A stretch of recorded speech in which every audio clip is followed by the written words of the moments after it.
¿Te imaginas pintar las paredes de una casa sin tener las paredes? La verdad es que es algo que no tiene para nada sentido. Entonces, hay una pregunta que te quiero hacer y es ¿por qué lo haces con HTML y CSS? Te voy a contar cuál es uno de los errores más habituales y te voy a decir punto a punto y paso a paso cómo deberías de maquetar cualquier aplicación o página web que montes, sea en la tecnología que sea y sea en el lenguaje que sea. Antes de nada, debemos de tener en cuenta que cuando vamos a maquetar, uno de los problemas más habituales es que queremos meter imágenes lo antes posible, es que queremos meter los textos lo antes posible, porque queremos verlo bonito. Y eso es el primer error, es un error garrafal. Ten en cuenta que habitualmente, por ejemplo, si se quiere diseñar una casa, y de eso, por ejemplo, Ter sabe bastante, una de las cosas que deberíamos de hacer es, primero, diseñar esa arquitectura, pero no construimos la casa, primero la pintamos, primero cogemos un boceto y lo pintamos. Y esto es algo que deberías de hacer sobre todo siempre antes de hacer una maquetación, que es pintarte y hacerte un pequeño esquema, ya sea en Figma o ya sea en un cuaderno, de cómo va a quedar tu página web. Pero ahora, independientemente de eso, vamos a pasar a la parte del código, que esto es lo realmente importante. ¿Cómo deberías picar el código y en qué orden deberías de picar código? Esto es algo que llevo explicando año tras año en el máster y en los cursos donde yo imparto clases. Y es muy importante que tengas en cuenta que esta es la clave, sobre todo, de cualquier forma de maquetación. Así que esto lo vas a poder aplicar a cualquier cosa. Antes de nada, la primera cosa que debes de tener en cuenta es ese pequeño trabajo de pre-work, es decir, deberías de tener en cuenta que, 1, selecciona bien tu reset de CSS, que si no sabes muy bien la importancia que es la base de cualquier maquetación del reset de CSS, te dejo un vídeo justo aquí arriba y abajo en la descripción.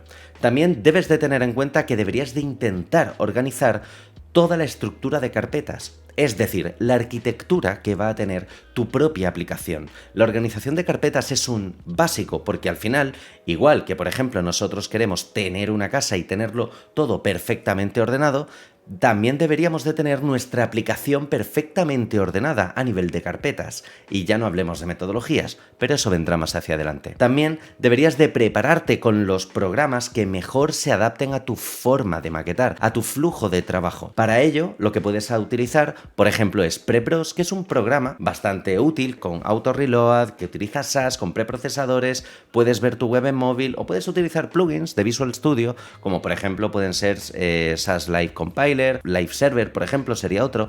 Es decir, elige muy bien cuáles son tus herramientas y la base de tu aplicación. Cuando ya hayas hecho eso, entonces vamos a pasar al siguiente nivel y para ello lo que vamos a hacer es centrarnos solo en las cajas.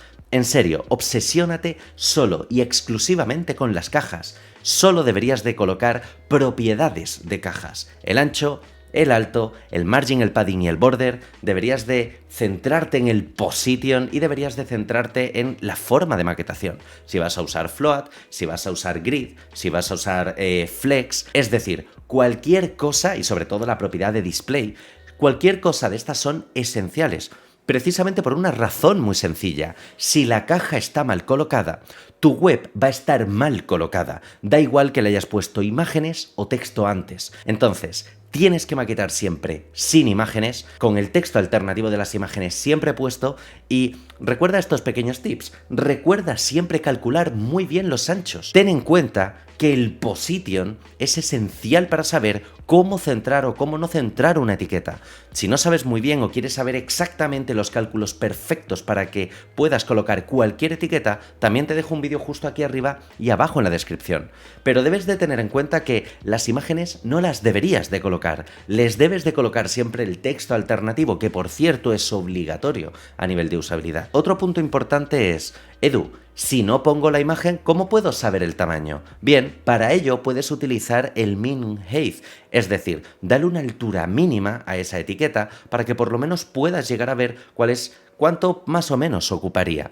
Es una altura que después podrás borrar y si utilizas una altura mínima no te va a afectar tanto, sobre todo cuando tengas propiedades como Object Fit, que te descogoncien toda la web al completo. Partiendo de esto, cosas que no debes de hacer y errores muy habituales. No añadas imágenes. En serio, sé que soy muy pesado con esto, pero meter una imagen implica que te vas a centrar mucho más en la imagen y ese es el mayor problema actualmente cuando alguien maqueta.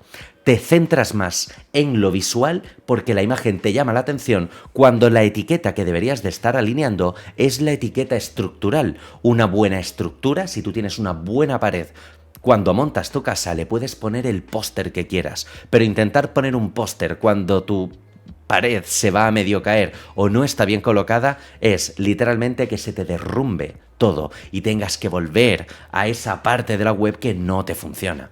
Ten en cuenta también que todavía no debes de hacer JavaScript, es la última parte del proceso. Bueno, pero es que la última parte del proceso, olvídate de JavaScript ahora mismo. Por supuesto, olvídate todavía de poner tipografías, solo hay que centrarse en las cajas, en cómo funciona la caja. Es la parte más esencial de una web. El modelo caja, el box model es básico para comprender, en este caso, cómo funciona una caja. El día de mañana utilizaremos Logical Properties, pero ahora mismo tenemos que centrarnos en las propiedades de margin, de padding, de border. Olvídate de eso. Y por supuesto, clásico, error común, no uses el position absolute para todo. Normalmente cuando aprendemos el position tendemos, y todo el mundo cuando hemos comenzado con esto, tendemos a poner el position absolute porque creemos que lo entendemos. Y el mayor problema del position es que debes saber colocarlo perfectamente. De hecho, si no sabes muy bien cómo funcionan los positions, también te dejo un vídeo justo aquí arriba y abajo en la descripción. Pero lo más habitual es comenzar a meter position absolutes por todas partes. Y eso tiene un problema brutal, porque el position absolute no contabiliza para el alto de una etiqueta que lo contiene. Esto implica que vas a tener que poner alturas, tu responsive va a ser peor y por supuesto vas a tener elementos superpuestos sobre otros, lo que te va a implicar un mal proceso de colocación de cajas. Por lo tanto, primero coloca las cajas. Me da igual que comiences por móvil, me da igual que comiences por ordenador. Coloca bien las cajas, con colores feos. Siempre deberías de poner ancho y deberías de poner color, como mínimo. De hecho, hago una pregunta. ¿Cómo vas a ser capaz de poner una etiqueta que ni siquiera eres capaz de ver? La siguiente cosa esencial que deberías de tener en cuenta es que todo esto está muy bien, pero cuando ya hemos colocado las cajas, entonces es cuando deberíamos de comenzar con el responsive. Piensa muy bien los breakpoints. Recuerda aplicar correctamente los media queries. De todo esto también te he hablado aquí en el canal con un vídeo que te dejo arriba y abajo en la descripción. Pero debes de tener en cuenta que por regla general solemos también tener ciertos problemas a la hora de hacer el responsive. El primero de ellos es que debes de revisar bien el centrado de las cajas y ese posicionamiento, esa propiedad position de las propias cajas. También ten en cuenta que debes de revisarlo en un móvil real. No utilices el inspector de elementos del propio navegador para verlo en móvil. Es decir, sí, utilízalo para hacerte una idea de cómo se va a ver, pero recuerda siempre abrir tu web en móvil, ya sea subiéndolo por FTP o utilizando un programa que te permita tener un servidor de autorrecarga y que puedas escanear un código QR o abrirte la dirección IP de tu ordenador en el móvil para que veas la web. Ten en cuenta que también los móviles tienen un inspector de elementos, vídeo que te dejo los antiguos justo aquí arriba, pero que sepas que dentro de poco voy a hacer un resumen de una nueva versión de cómo se utilizan los inspectores de elementos en términos generales. Por lo tanto, suscríbete al canal si quieres ver esos vídeos que van a ser muy interesantes. También, ¿qué tiene que pasar después del responsive? ¿Cuál sería el siguiente paso? El siguiente paso es utilizar las tipografías. Ahora es cuando debes de añadir las tipografías, buscarlas en Google Font, meter el Font Family, meterle el Font Weight, el Font Style. ¿Y por qué hay que hacerlo ahora? Ten en cuenta que a la hora de poner, en este caso, las tipografías, justo ahora es cuando te vas a dar cuenta que hay algunos margin o padding que vas a tener que cambiar. Pero es una cuestión puramente de diseño. Cuando metemos una tipografía, el peso visual de ciertos elementos se mueven hacia otros puntos. A lo mejor el peso visual de la web se mueve hacia la derecha y tienes que meter un poquito más de margin por otro lado para compensar. O a lo mejor el peso visual de un bloque, aunque el padding esté perfectamente calculado por arriba y por abajo, te das cuenta que efectivamente hay un gran problema porque parece que hay menos espacio por abajo y tienes que recalcular un poco ese padding. Esto es esencial. También debes de tener en cuenta ciertos puntos clave en este punto, y es que, primero, recuerda usar rem como mínimo. Lo ideal sería que todo estuviera en EM. Lo que pasa que en este caso, si el EM te lía excesivamente, utiliza el REM, que no te va a dar tantos problemas a la hora de recalcular margins, paddings o borders o cualquier otra propiedad que tengas utilizando EM. Por otro lado, olvídate de usar píxeles. En serio, no uséis píxeles. A día de hoy los píxeles son el anticristo, o sea, está todo mal. No uséis píxeles. Intentad, en todo caso, utilizar REM. No pasa nada. Está el truco de añadirle a la etiqueta HTML pues un font size de 62,5% para que un REM sea equivalente a 10 píxeles y los cálculos sean fáciles. Utiliza REM, por favor, o utiliza EM. Pero sobre todo no uses píxeles. También deberíamos de tener en cuenta que después de estas tipografías, las cuales nos van a forzar a hacer pequeños recálculos, sobre todo en algunos margin y padding, no solo tanto por el aspecto visual, sino también por el uso del EM, en el caso que lo estés usando, el siguiente punto es, ahora sí que sí, añade las imágenes. Si la caja está bien, la etiqueta se va a ver bien. Ten en cuenta que aquí vas a tener que revisar las propiedades de Object Fit y Object Position para ciertas imágenes. Recuerda que aquí es donde tienes sobre todo que preparar las propiedades fill de las etiquetas SVG y comprobar que efectivamente en móvil no se están descojonando. Y ten muy en cuenta que, por ejemplo, un background attachment fixed unido a un background size cover, por ejemplo, en las versiones de iOS de Safari suele fallar bastante. Por lo tanto, aquí, cuando añadas las imágenes, compruébalo en todas partes. Por supuesto, si puedes revisar las imágenes que has añadido en tu etiqueta Picture para comprobar que a nivel de arroba media funciona perfecto, te recomiendo que las añadas y que las revises en este momento. Y revísalas en el móvil directamente.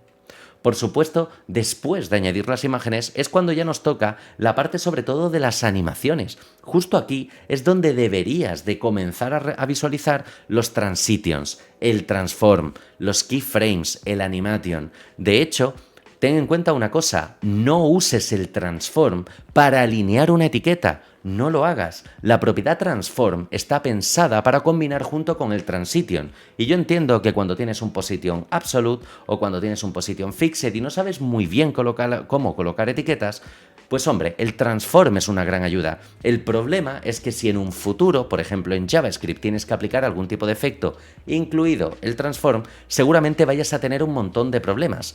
Entonces, primero, recuerda, centra las cajas, y ya no solo es que centre las cajas, sino que intenta no usar el transform a no ser que sea excesivamente necesario.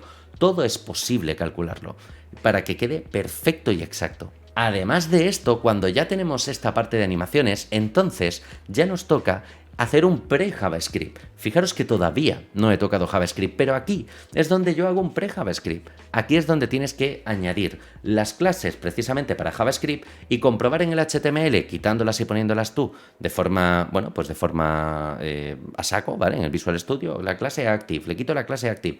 Aquí es donde debes de comprobar que las clases que escribes en CSS funcionan directamente, que te van a funcionar más tarde. O si vas a utilizar propiedades, por ejemplo, o vas a crear un slider y este slider va a tener la propiedad de transform translate en X, aquí añádelo en el CSS para comprobar que el comportamiento que debería de tener esa etiqueta es la que realmente deberías de tener, la que tú tenías pensada en la cabeza. De tal manera que cuando en JavaScript añadas, en este caso, ese pequeño punto, pues no tendrás tantos errores. Por último, cuando ya hemos hecho todo eso, entonces puedes saltar al JavaScript. Es justo aquí el punto esencial donde sobre todo quiero que entres. Y es que muchas veces cuando nosotros maquetamos nos encontramos que de repente cogemos y decimos, oye mira, voy a poner primero un ancho y ahora le voy a poner el flex. Ya lo estás haciendo mal, no hagas eso.